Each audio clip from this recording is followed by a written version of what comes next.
जी अस्सलाम वालेकुम। Master science academy Vala and 53 भी से आपकी खिदमत में हाजिर हैं कि 6.5 exercise 9th new book math question 2 का फर्स्ट पार्ट है। इस क्वेश्चन में बच्चों आपने अननोन साइड जो एंगल्स फाइंड करने हैं। ठीक है, मास्टर साइंस अकेडमी में डेली बेसिस पे आपको ये लेक्चर हम प्रोवाइड कर रहे हैं। ठीक है ना, इन लेक्चर्स को मज़ीद अगर आपने वॉच करना चाहते हैं तो हमारी फर्स्ट ईयर की ओल्ड फर्स्ट ईयर की बुक है मैथ की, उसमें ट्रिगोनोमेट्रिक का जो भी पार्ट दिया गया है 9th चैप्टर 12th चैप्टर से आपके ये न्यू मैथ 9th में ऐड किए गए हैं।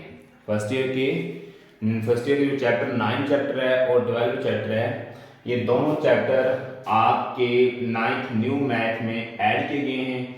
आप उन लेक्चर को भी मज़ीद अच्छी तरह जाके सुन लें तो आपके ये चैप्टर बिल्कुल फिक्स चैप्टर है 9th के न्यू मैथ का, तो ये आप इजीली तैयार कर सकते हैं। ठीक है, जिन स्टूडेंट्स ने फर्स्ट ईयर सेकेंड ईयर से पढ़ा है वो अपने छोटे बहन भाइयों को वो लेक्चर प्रोवाइड कर सकते हैं। ठीक है ना, आप उनको अवेयर कर दें कि आप सर के ये वाले लेक्चर फर्स्ट ईयर में जो सर ने पहले करवाए हुए हैं उनको अच्छी तरह सीन कर लें। इसी तरह अब हम ये क्वेश्चन नंबर 6.5 का क्वेश्चन 2 का फर्स्ट पार्ट है।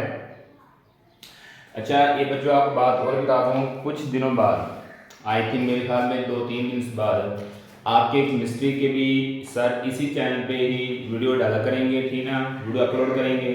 केमिस्ट्री की बेसिक चीज़ कॉन्सेप्ट हर चीज़ क्लियर होगी, 9th की 10th की फर्स्ट ईयर की सेकेंड ईयर की। ठीक है, इस तरह फिजिक्स के भी एक टीचर आएंगे, वो भी आपको इधर इसी चैनल पे आपको हर चीज़ प्रोवाइड करेंगे फिजिक्स के अबाउट, और केमिस्ट्री वाले सर केमिस्ट्री के अबाउट करेंगे।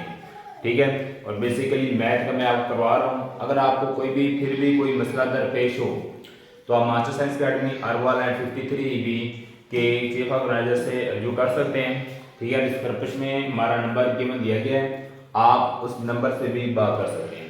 अगर आपको कोई भी मसला दरपेश आ रहा हो किसी सब्जेक्ट में, किसी क्वेश्चन में या किसी कुछ टॉपिक में, तो आप हमें कमेंट में लाजमी बताएंगे। ठीक है बेटा, अब हम क्वेश्चन करने जा रहे हैं भी 6.5 का फर्स्ट है। तो बच्चों यहाँ पे आपने इनके एंगल्स फाइंड करने और साइड फाइंड करनी है। तो बुक्स वाले ने BCA अपने हिसाब से दिया हुआ है, साइड अपने हिसाब से मेंशन की है, मैं अपने हिसाब से मेंशन कर लेता हूँ। इन साइड्स को आप जिस तरह मर्जी लिख लें, ये कोई इशू नहीं होगा।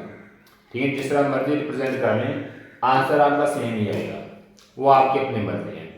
तो यहाँ पे मैं बच्चों इसको नाम दे देता हूँ B, या C दे लें या फिर A दे लें।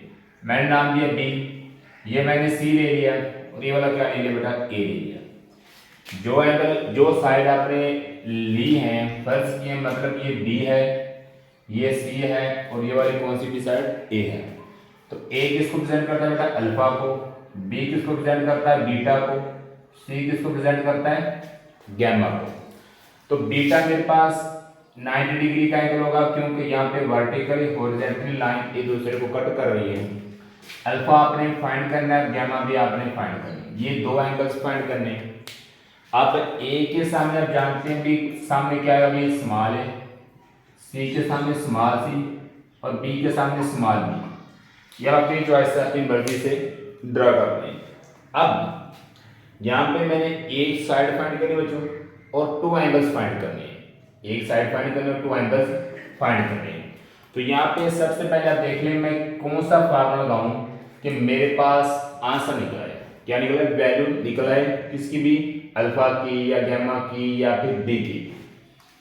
अगर आप यहाँ पे बाय पाइथागोरस थ्योरम अप्लाई करते हैं, क्योंकि मेरे पास ए और सी साइड दो साइड गिवन है, तो आप पाइथागोरस थ्योरम को अप्लाई कर सकते हैं, तो third side very easily find हो सकती है। ठीक है बच्चों, तो अब मैं यहाँ पे क्या अप्लाई करूंगा, बाय यूजिंग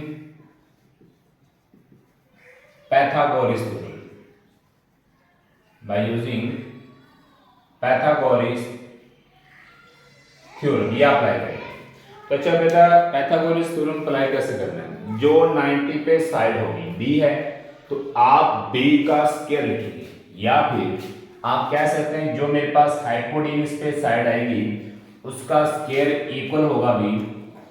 जैसा कि हाइपोटेन्यूज मेरे पास 90 के सामने हमेशा हाइपोटेन्यूज है, तो इसके सामने बी आया तो बी स्क्वायर इक्वल होगा परपेंडिकुलर के और बेस के, मतलब ए स्क्वायर प्लस सी स्क्वायर के। तो ये पाइथागोरस थ्योरम अप्लाई करने का तरीका है। जो 90 पे आपने साइड लिया बी लिया है तो स्मॉल बी इक्वल आएगा दूसरे आपके पास दोनों अल्फाबेटिक नंबर ए और सी, या फिर बी के सामने हमने बी लिया है, हाइपोटेनस पे जो साइड आएगी उसका स्क्वायर बाकी दोनों साइड्स का सम ऑफ स्क्वायर्स होगा। ठीक है, अब यहाँ पे बी मेरे पास नहीं है, एज लिखा रहेंगे। ए मेरे पास बेटा स्क्वायर रूट 3 है, ऊपर क्या आएगा स्क्वायर प्लस सी की वैल्यू आ रही है स्क्वायर रूट 13 और ऊपर क्या आ रहा है बेटा स्क्वायर। यहां से स्क्वायर रूट से कैंसिल 3 आ गया, स्क्वायर रूट से कैंसिल कितना बच गया अभी 13 13 प्लस 3 बेटा कितना बनता है 16। तो बी स्क्वायर मेरे पास इक्वल आ गया 16। स्क्वायर बी की वैल्यू निकालने के लिए आप इधर भी टेकिंग स्क्वायर रूट ले लेंगे बेटा, इधर भी taking square root on both side. Square root से कैंसिल बी इक्वल आप जानते हैं 16 का जो स्क्वायर रूट कितना होता है 4 होता है। तो इस तरह आपने बी की वैल्यू फाइंड की है 4। कितनी वैल्यू फाइंड की बी 4 वैल्यू फाइंड की है बी की। अब मैं यहाँ से अल्फा की वैल्यू निकालना चाहता हूँ। किसकी वैल्यू निकालेंगे आप अल्फा की। तो मैंने लिखा बेटा साइन अल्फा, क्या लिखेंगे भी आप साइन अल्फा। मैं ले लेता हूँ यहाँ पे साइन अल्फा इक्वल होता है perpendicular over hypotenuse, perpendicular over hypotenuse, क्योंकि यहाँ पे एंगल क्या आ रहा है अल्फा। तो मैंने अल्फा एंगल लिया है, अल्फा के सामने क्या आएगा परपेंडिकुलर, ये क्या होगी बेटा हाइपोटेन्यूज। 90 के सामने हमेशा क्या आएगी हाइपोटेन्यूज, और जो रिमेनिंग में आपस बच जाएगी वो क्या होगी बेटा बेस होगी, वो क्या होगी भी बेस होगी। परपेंडिकुलर, परपेंडिकुलर मेरे पास आ रहा है square root 3 divided by hypotenuse बेटा कितना आया है 4। तो ये आपने वैल्यू निकाल ली है साइन अल्फा की। तो यहाँ से मुझे ओनली एंगल की वैल्यू चाहिए अल्फा की, तो साइन इधर मल्टीप्लाई उधर किस में चेंज होगा भी इनवर्स में, sine verse square root 3 over 4। अगर आप साइन इनवर्स स्क्वायर रूट 3 और 4 को हल करना चाहते हैं तो इसका आंसर निकाल लें स्क्वायर रूट 3 डिवाइडेड बाय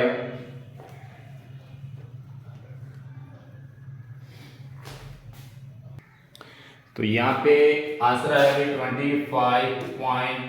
25.65।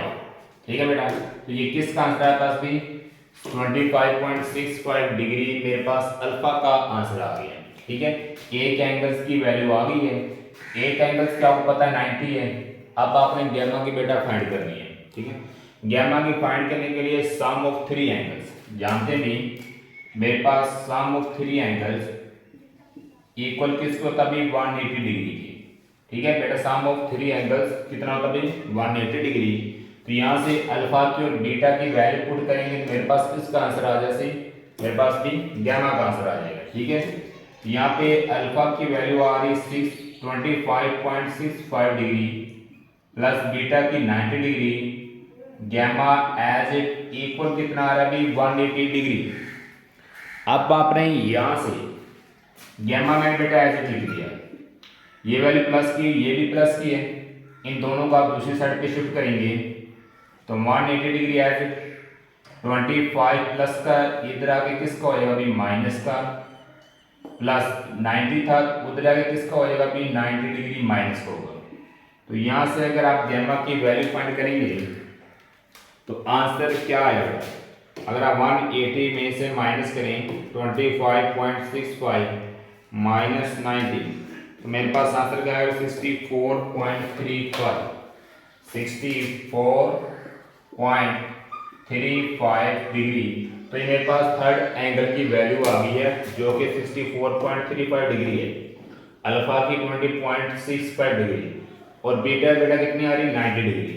अगर आप इन तीनों एंगल्स की वैल्यू को ऐड करते हैं, इन तीनों एंगल्स की वैल्यू को ऐड करते हैं तो मेरे पास कितना बनेगा बेटा, तो ये पूरा 180 डिग्री ही आएगा। अगर 180 डिग्री ना आया, कुछ पॉइंट्स में डिफरेंस आ जाए, जैसा कि 1-2 पॉइंट्स में डिफरेंस आ जाए तो उसकी खैर है, ज़्यादा डिफरेंस आ रहा तो आपकी ये मिस्टेक होगी नहीं क्वेश्चन में। ठीक है, तो यहाँ पे मेरे पास गैमा का आंसर, अल्फा के आंसर को और बीटा के आंसर को, मतलब एंगल्स के आंसर को ऐड करने से आपस में 180 डिग्री बनना चाहिए। इस तरह बच्चों हमने ये क्वेश्चन पूरा सोल्व किया है according two angles and side. अब हम इसी क्वेश्चन 2 का पार्ट 2 करते हैं भी।